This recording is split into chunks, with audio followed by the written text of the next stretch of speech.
Our next speaker, our last speaker of this conference is Dr. Wolfgang Michel. Did I pronounce it right? He has a PhD in cultural science from Kyushu University, and he's now professor there at the Kyushu University.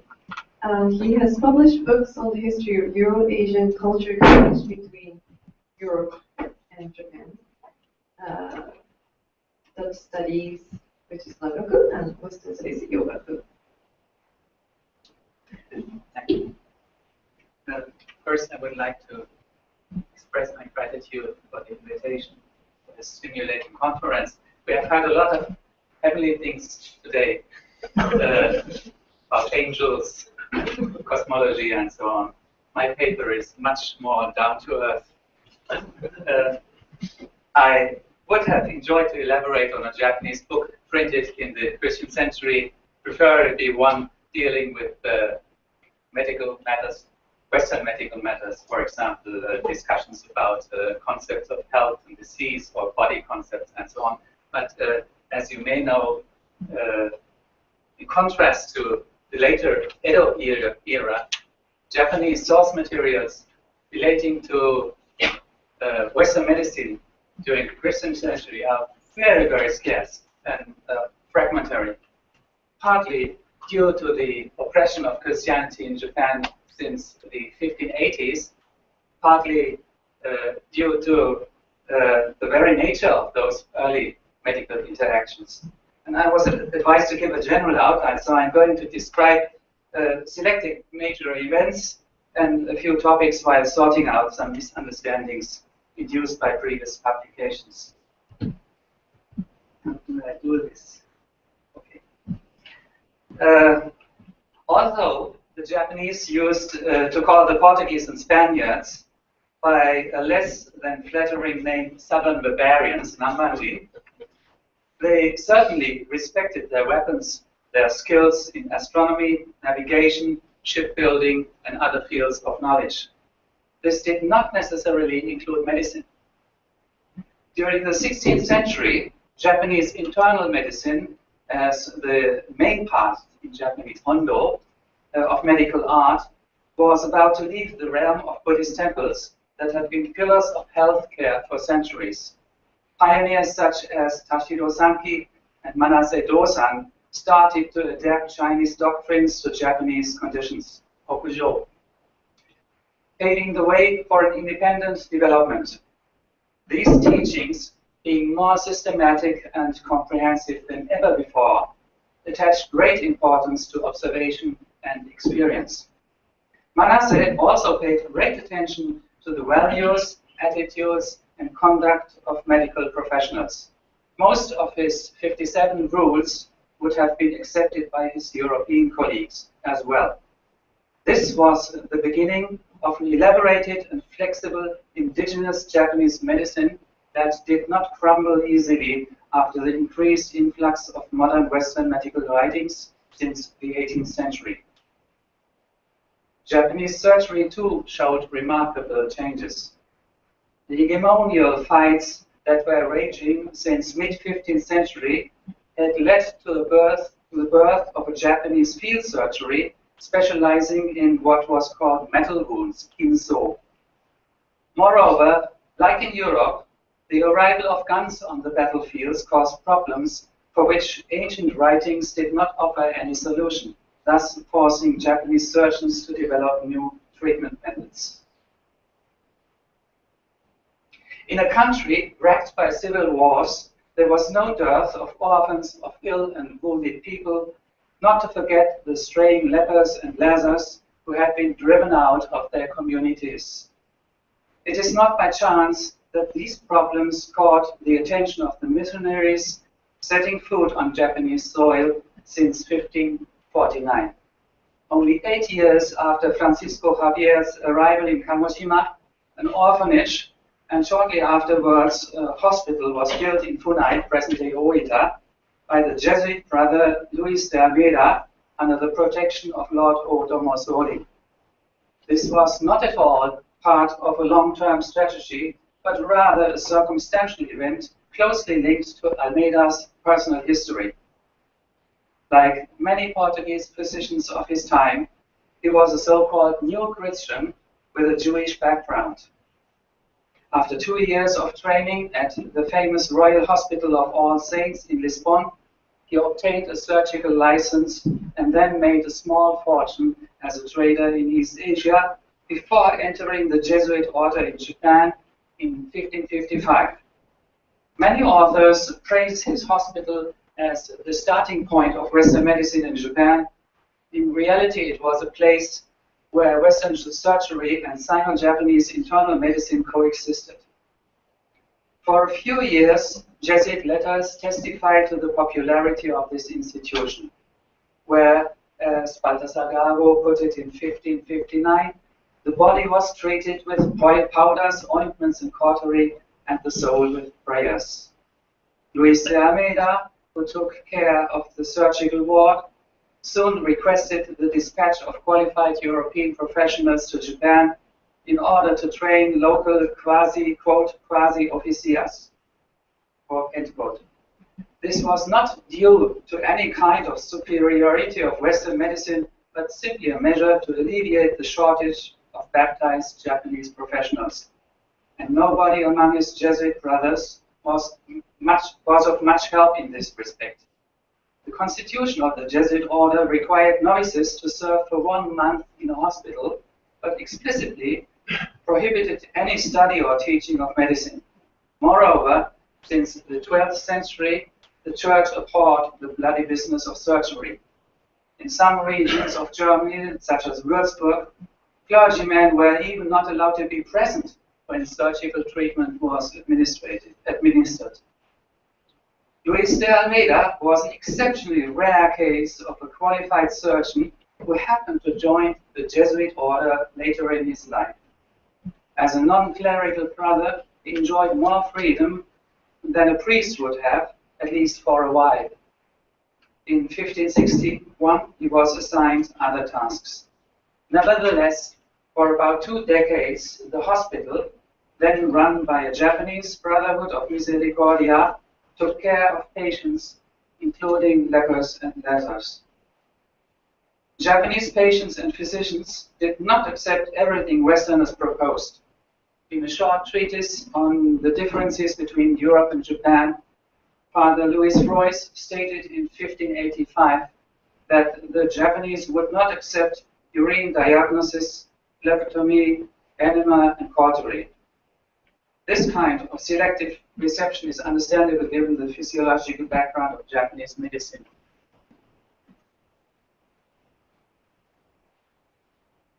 On the other hand, the Jesuits did not ignore Japanese expertise. In Funai, the internal ward was run by converted Buddhist monks who were versed in Chinese medicine. Some of them were praised by name, such as Paolo Kyogen, Uchida Tome, de Miguel, and the Diogo from Yokose Ura. The attitude toward medicinal matters, materia medica, was flexible as well. 16th century Portuguese authors such as Garcia da Horta, Amado Lusitano, or Cristobal da Costa played a pioneering role in European medicinal botany, describing the origins, characteristics, and therapeutical properties of plants from overseas that were not known to the ancients. In contrast to the vessels of the Dutch East India Company, Portuguese ships had no standardized medicinal chest, and the first Portuguese pharmacopoeia had yet to be compiled. These were times of a rapid expansion of botanical knowledge, nourishing a flexible and pragmatic attitude that can also be observed in Jesuit letters relating to the hospital in Funai. The missionaries collected herbs at mountains nearby and sent orders to Macau, Malacca, and Cochin. There were many Chinese drugs and instruments at the pharmacy. Louis Royce, who was always carrying, quote, new drugs, end quote, from Portuguese overseas territories, as well as from Japan. Another letter mentions effective local prescriptions against 3-day fever, 4-day fever, and all other illnesses. The crew of a Portuguese ship completely recovered from sickness after herbal medicines were administered. Moreover, the missionaries actively acquired some knowledge of Far Eastern medicine. Paolo Kyogen explained fever and onset of disease from Chinese books, and Father Frois was able to take the pulse, quote, in the Japanese way, end quote, which is a very, very demanding skill. And we know that some missionaries received medical treatments by Japanese physicians.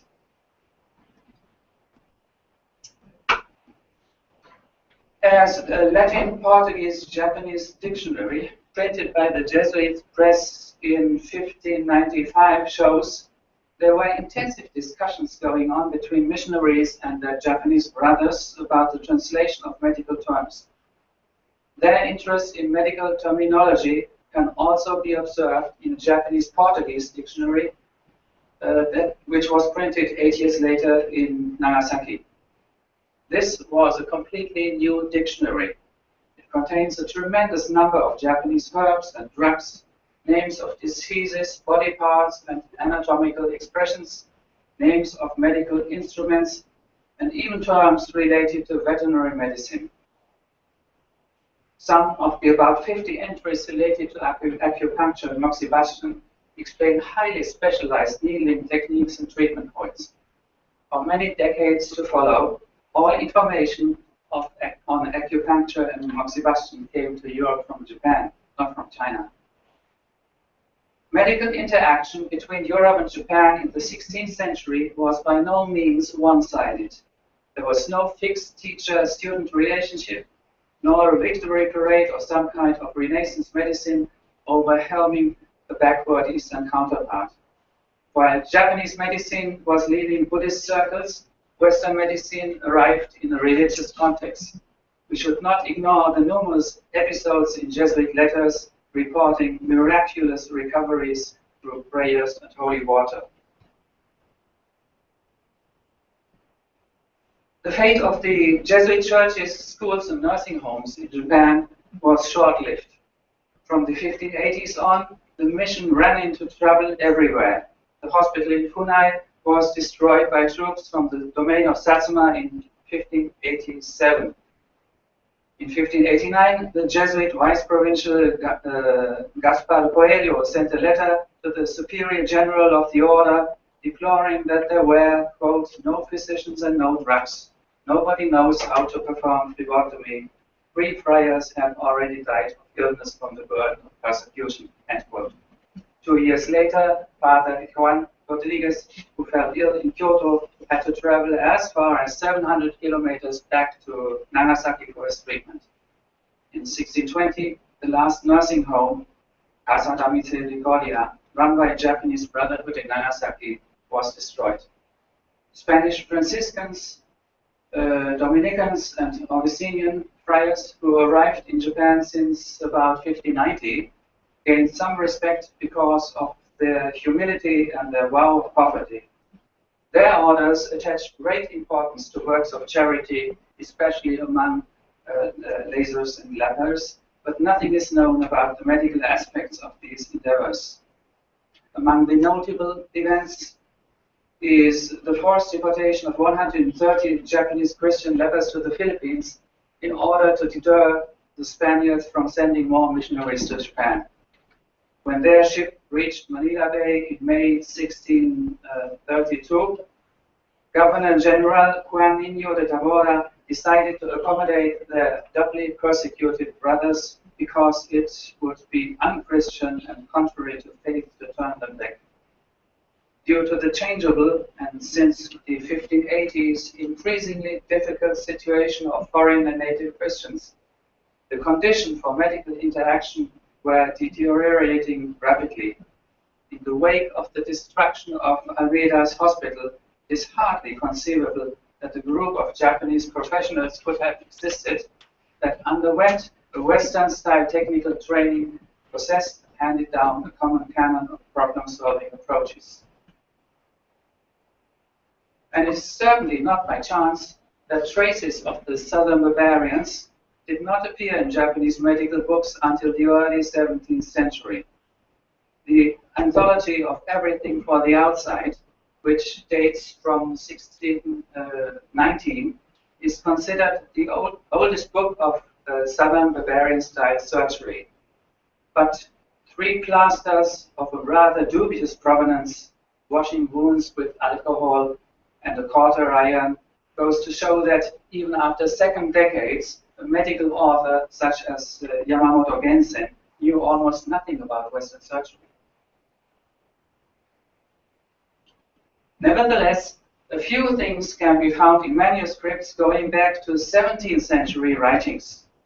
Some are entitled metal wound surgery, others use the term Southern Bavarian. But even the latter type of texts show only few genuine Western items. Moreover, as there was a tendency to use local drugs and herbs, recipes for galenic ointments such as unguento branco, for example here, are almost completely detached from any Western prescription. Previous studies pointed out the washing of wounds with alcohol, alak, and the application of pork fat. However, it is disputable whether these measures constituted much progress. Japanese surgeons used fermented soybean paste, miso, for cleaning and never thought of pouring hot oil into wounds as their Western counterparts did. Some texts mention surgical sutures using a strong yarn, mecha. This is a quite difficult art, and especially in cases of smaller injuries, the traditional Japanese way of using glutinous paper to close cuts might have achieved better results. The Portuguese lanceta survived in Japanese manuscripts until the 19th century, turpentine, dill, and tobacco from the Americas as well. A few Edo period manuscripts suggest that some Portuguese physicians might have given an outline of Greco-Galenic humoral pathology, but we have to be very careful when it comes to judge the usage of Portuguese terms in Japanese sources. Until the 1680s, Portuguese was the dominant means of communication at the Dutch trading post in Nagasaki as well. And a very similar text, this one on the right-hand side, was compiled in autumn 1650, based on the teachings of the German surgeon Caspar Schamberger. Moreover, thanks to Garcia de Horta's pioneering conversations on the simples, drugs, and medicinal substances of India, the colloquios, a considerable number of Asian drugs and herbs were discussed all over Europe under the Portuguese name. What else was left after the Japanese had expelled the last Portuguese and turned to the Dutch during the 1640s? Some families, as the Kurisakis and Yamadas, continued to issue medical licenses using the phrase Southern Bavarian style. But their practice showed only a few elements relating to Western influence. Japanese internal medicine, with its rich tradition, its highly developed etiology, stayed virtually untouched. Westerners had made some modest contribution to surgical methods and introduced several new pharmaceuticals. The monumental Chinese pharmacopoeia continued to dominate Japanese herbal medicine. But it had become clear that the Europeans, with their global network, had further things to offer, while the theoretical background of medicine was left out almost completely. Herbs, drugs, and their usage in plasters, ointments, and oils turned out to be a promising field for further exchange. Thank you for your attention.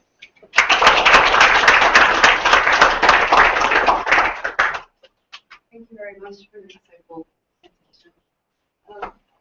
I'd like to take any questions. Questions for the group, if you have any.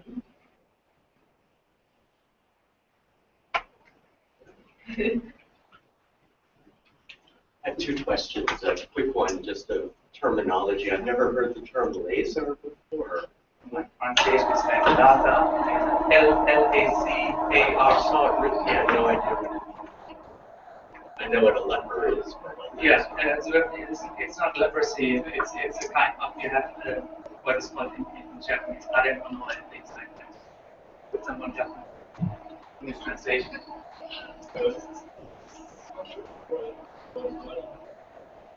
So, Dirty skin, eczema, and things like that.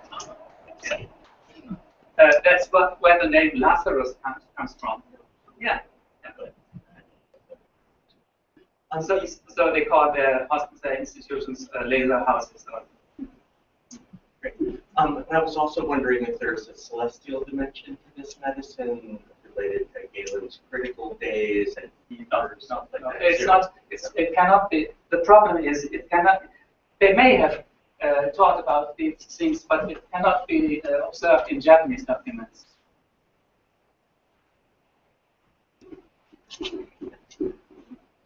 That's a weak point of all research concerning medicine in the 16th century.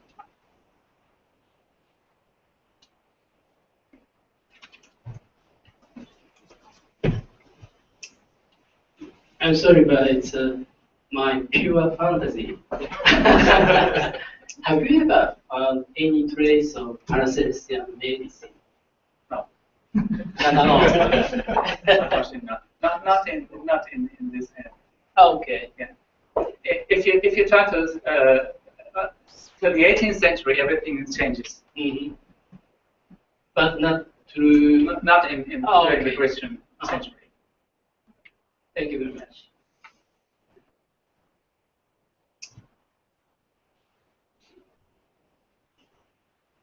Question?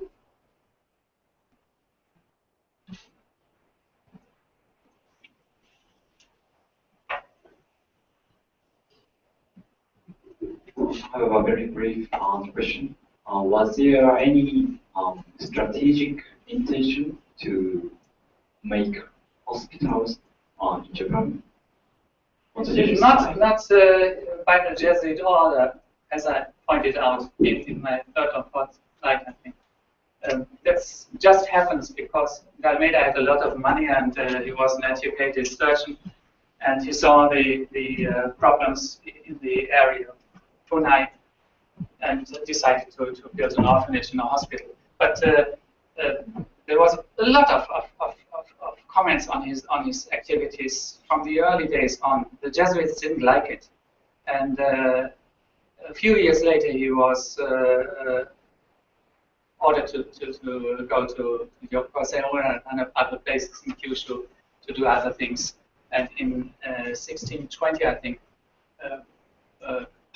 Francisco Pajo sent a so-called strict prohibition of any medical activity and any medical teaching by Jesuit brothers, may it be clergymen or non-clerical brothers. So within the Society of Jesus, there was no concept of using hospitals as a means of missionary activities.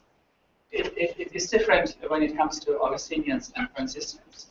They used nursery homes, mainly nursery homes. They did no operation.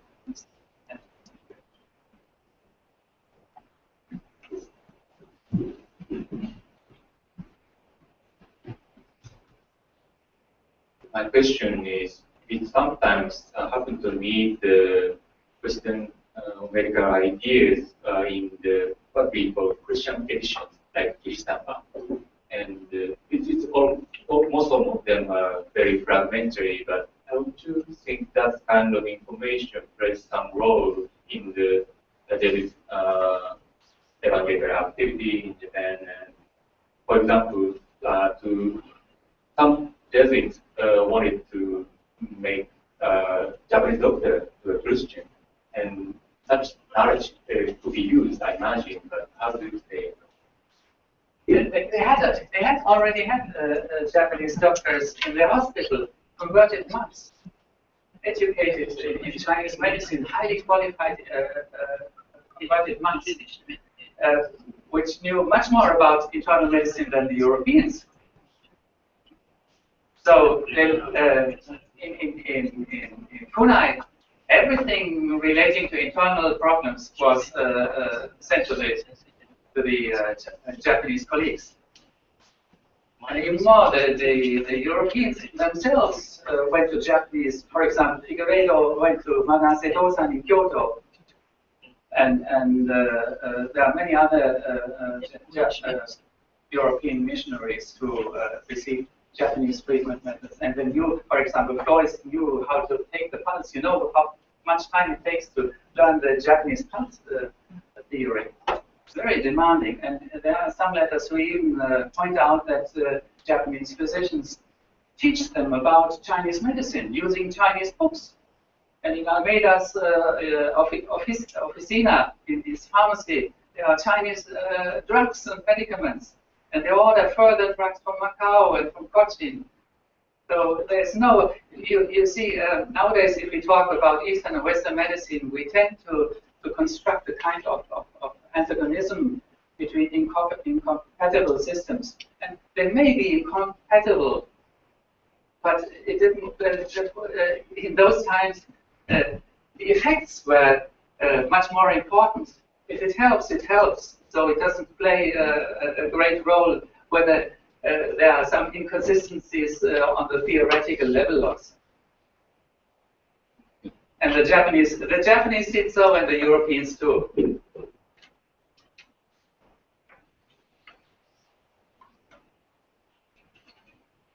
And it's not a language problem, you see.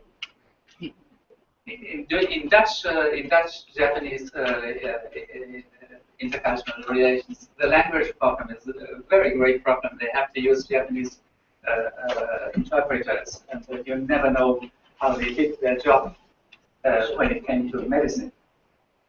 But during the Christian century, the language barrier was very low. Question for me then. I saw in your presentation that there were many hospitals that were destroyed by the Japanese. Yeah, in Funai one and another one in Kyoto. Right, and I was wondering, I mean, it does seem like a tragic event that like, the hospitals get down, but then I mean, were people affected by it or not really? I mean, the Japanese, in a certain sense, within the Japanese cultural context, you don't need hospitals. Why? Yeah, why? Because the traditional medicine worked inside the family. So ill people had to usually stay at their home, and the doctor came and treated them. You don't need.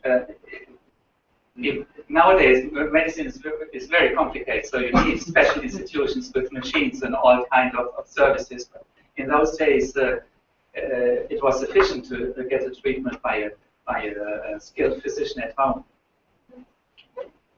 And you know there are these, you don't need Western terms like misericordia and things like that. The Japanese have them already.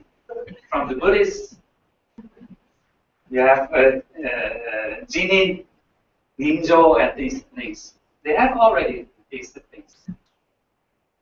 They could do without the hospitals.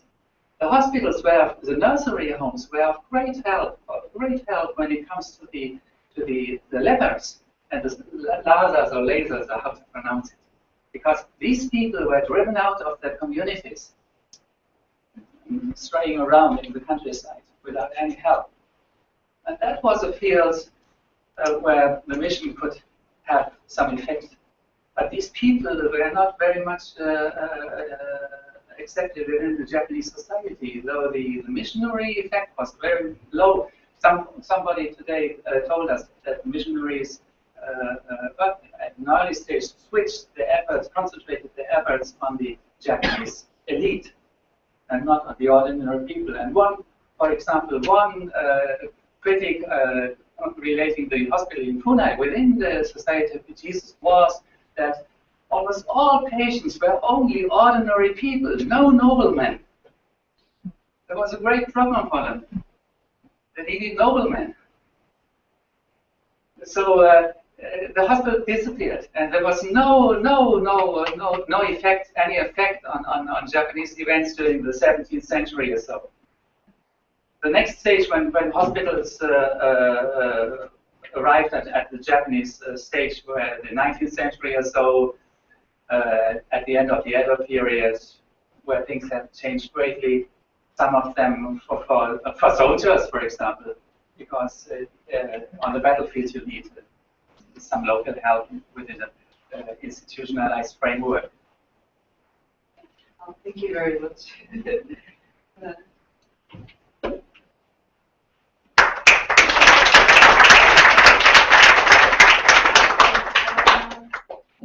I would like to